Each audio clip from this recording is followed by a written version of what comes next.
आज एक दुखद घटना में कोई शौक से नहीं बल्कि एक ऐसी घटना पर सब लोग आज आए हैं, हम सभी लोग, जो एक मित्र, एक साथी, झारखंड का एक लाल हमारे बीच नहीं रहे। घटना जो घटी है उसमें जो गिरफ्तार हुए हैं ग्रामीणों के प्रयास से गिरफ्तार हुए हैं, लेकिन इसके पीछे जो आए थे वो जिन्होंने हत्या की, ये मात्र केवल एक हत्या किस उद्देश्य से हुई और कौन इसके पीछे है, जब तक ये क्लियर नहीं होएगा तब तक हम लोग पहुंचे नहीं है जगह पर।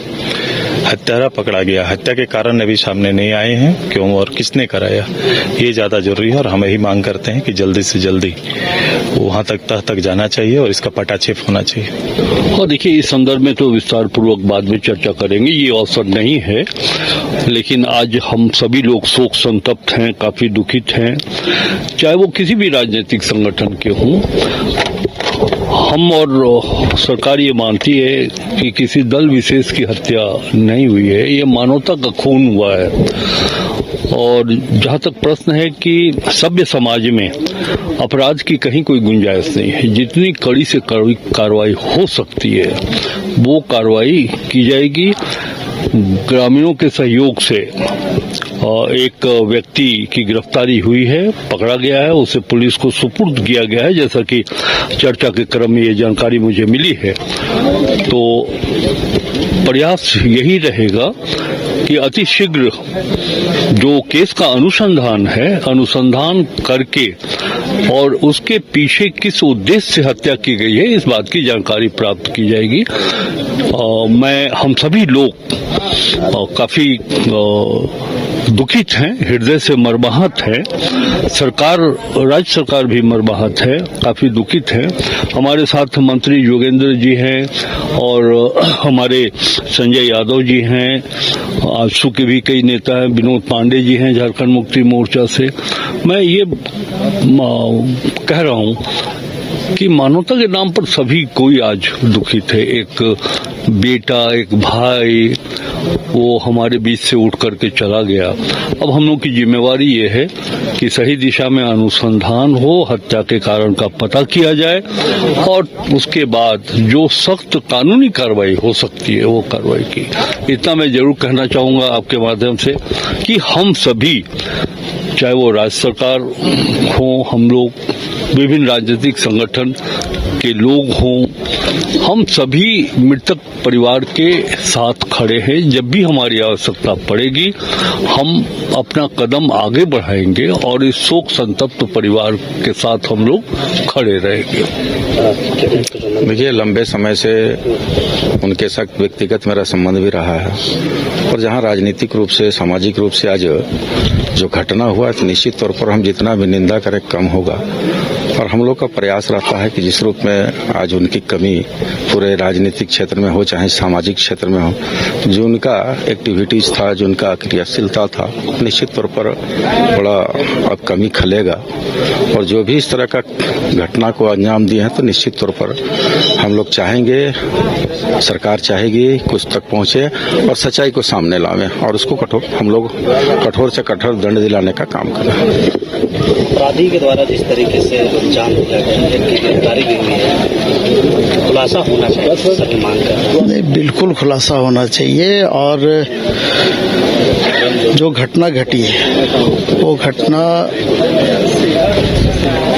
काफी दुख पहुंचाने वाला है। हम लोग सभी राजनीतिक दल के लोग यहाँ पर आए हैं एक अपराधी गिरफ्त में।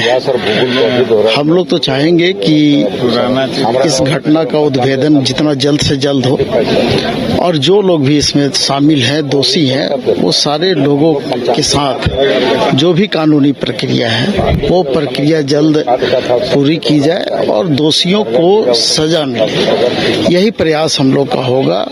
और आज हम लोग सबको यहाँ इकट्ठे हुए हैं तो इसका मतलब साफ है कि सरकार भी इस घटना में दुख व्यक्त कर रही है। सरकार भी चाह रही है कि जो भी दोषी दोषी लोग हैं वो उनका उद्भेदन करके और उन पे कड़ी से कड़ी कार्रवाई की जाए। इस घटना से काफी मर्माहत हैं। जैसे सुदेश जी ने, रामटाल बाबू ने, राधा किशोर जी ने, जोगिंदर जी ने, विनोद जी ने बताया आप लोगों को कि जो अपराधी होता है वो अपराधी होता है, और जिसने भी इस तरह का घटना का अंजाम दिया है, चाहे वो किसी दल से हो, दल की भावना से ऊपर उठ करके सरकार काम करेगी। और इंडिया गठबंधन के जो हम लोग के माननीय मुख्यमंत्री जी हैं, उन्होंने सतत कार्रवाई करेगा और वैसे अपराधी को छोड़ा नहीं जाएगा, और उसके परिवार को आत्मशक्ति दे, यही ईश्वर से प्रार्थना करते हैं। जयराम जी, जिस तरीके से घटना घटी और परिवार के ऊपर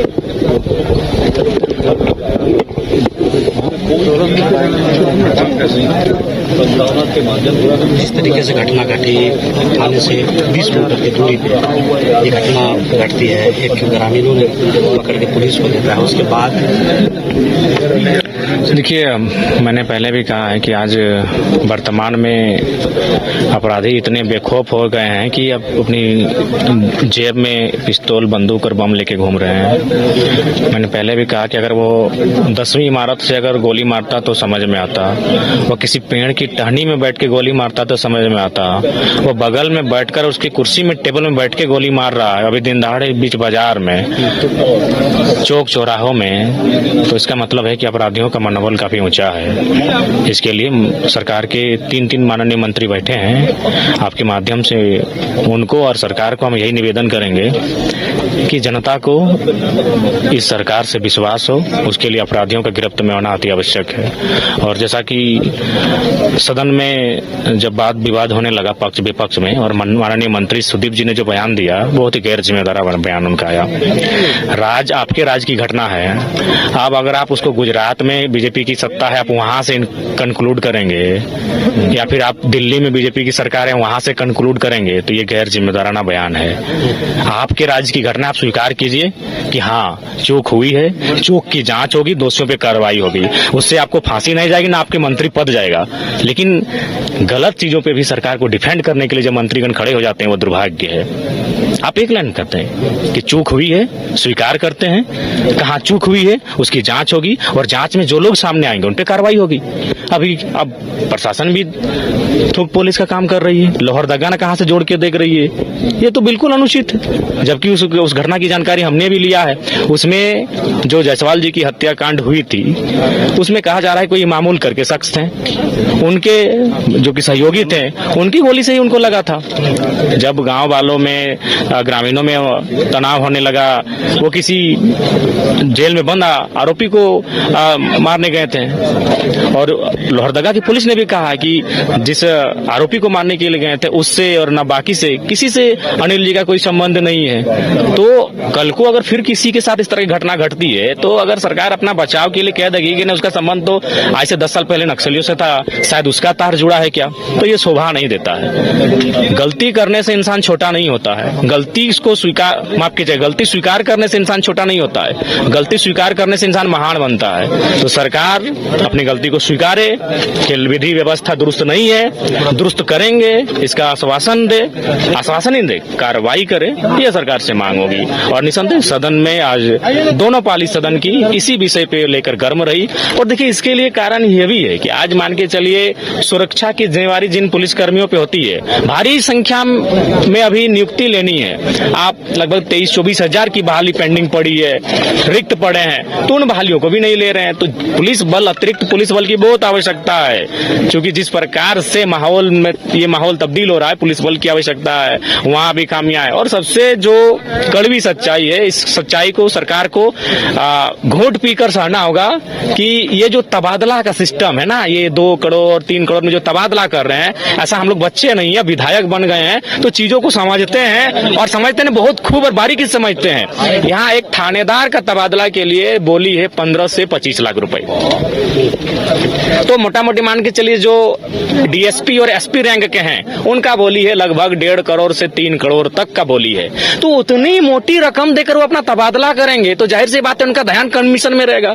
वो बालू का कमीशन रहे, कोयला का रहे, पत्थर का रहे, पहाड़ का रहे, जंगल का रहे, उनका ध्यान कमीशन में रहेगा। तो इसलिए ये बहुत बड़ा प्रशासन ब्यूरोक्रेट्स अगर मनमानी कर रही है, ब्यूरोक्रेट्स अगर कार्य नहीं कर पा रहे तो उसके पीछे जो है भारी भरकम बोली भी बहुत बड़ा कारण है कि भारी भरकम बोली के साथ उनका तबादला किया जाता है। एक थानेदार की बोली वो कह रहे हैं 15 लाख से 25 लाख रुपए देकर एक थानेदार दूसरे थाना में जाकर शिफ्ट होता है। ये शर्मनाक है। जब तक इन विषयों पे लगाम नहीं लगेगा, अब बिल्कुल आज से पहले हम लोग भी सुनते थे, हम लोग बहुत छोटा थे तो इतना जानते थे कि विधायक जी के फोन से IAS IPS का हालत खराब होता था और वास्तविक प्रोटोकॉल भी यही है, माननीय का प्रोटोकॉल भी यही है। उस समय एक MLA से जिला के DC और SP कम से कम संचालित होते थे, लेकिन आज परिस्थिति ये है कि CMO से जिला के नहीं प्रखंड के BDO और CO संचालित हो रहे हैं। यह शर्मनाक है। CMO से, अब CMO से कौन संचालित कर रहा है ये भी जांचना चाहिए। CMO से BDO CO संचालित हो रहे हैं। थाना और CO BDO ऑफिस जो है वो आज के दौर में उगाही का केंद्र बन चुका है। अगर आपको जानना है तब चले जाइएगा। हर एक विधायक का एक एक आदमी केवल इसलिए नजर रखता है कि कौन कौन सी योजनाएं आज पारित हुई, कौन कौन सी योजनाएं अभी चल रही हैं, उनमें विधायक जी का कमीशन क्या हो सकता है, वहां CMO तक का कमीशन क्या जा सकता है। ये इस राज्य की परिस्थिति है। तो जब तक एक माननीय अगर IAS IPS को हैंडल नहीं करेंगे, कम से कम वो माननीय बन के आए हैं, अगर वो DC SP अगर उसकी नहीं सुनेंगे, उनको भी अगर आप CMO से हैंडल करेंगे तो इसी तरह के दुर्भाग्य होंगे। ब्यूरोक्रेट्स किसी की नहीं सुनेगी। और ये हमारा क्या कहना है भाई, चलिए जरा महतो विपक्ष का है, बोलने वाला लड़का है, कुछ बोल देता, जाइए पूरा सदन के